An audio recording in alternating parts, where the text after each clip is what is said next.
Hello friends, welcome to my channel. CBSE ने एक बहुत बड़ा अनाउंसमेंट किया है regarding class 12 board examination. Board अब एफिशिएंसी और ट्रांसपेरेंसी बढ़ाने के लिए ऑन स्क्रीन मार्किंग यानी कि ओएसएम इंट्रोड्यूस कर रहा है। इसका मतलब है कि अब क्लास 12 की इवैल्यूएशन यानी कि कॉपी करेक्शंस डिजिटल मोड में ही होंगी।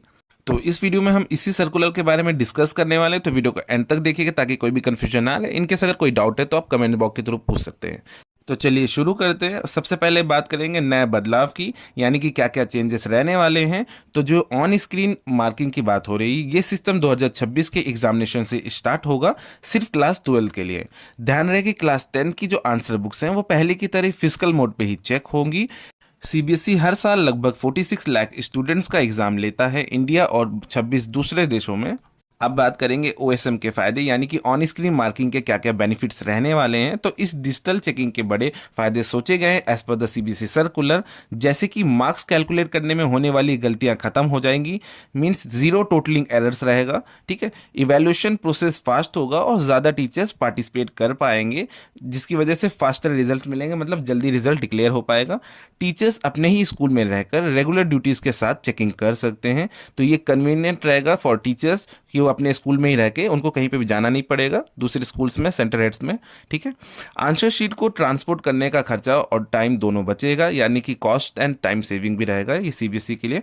रिजल्ट के बाद मार्क्स की वेरिफिकेशन की जरूरत नहीं पड़ेगी, यानी कि नो पोस्ट रिजल्ट वेरिफिकेशन। अब बात करेंगे कि स्कूल को क्या तैयारी करनी होगी। तो सीबीएसई ने स्कूल्स को कंप्यूटर लैब रेडी रखने को कहा है, जिसमें कुछ स्पेसिफिकेशंस उन्होंने दी है, जैसा कि सर्कुलर में भी आप देख पाएंगे और आप स्क्रीन पे भी देख रहे होंगे।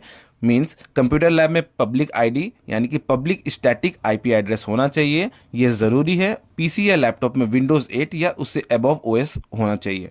साथ ही साथ उसमें 4 GB रैम और आपकी जो सी ड्राइव होगी उसमें कम से कम 1 GB के स्पेस होना चाहिए।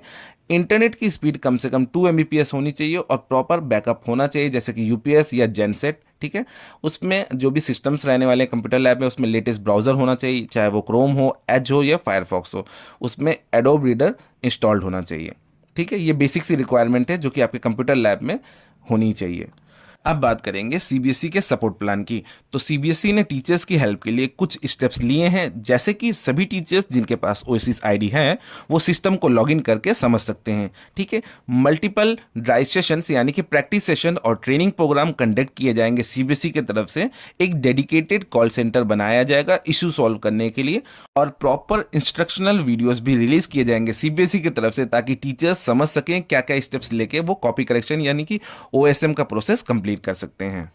तो इस सर्कुलर में सिर्फ इतना ही था। अगर आपके कोई डाउट्स है तो आप कमेंट बॉक्स के थ्रू मुझसे पूछ सकते हैं। वीडियो अच्छी लगी तो प्लीज लाइक एंड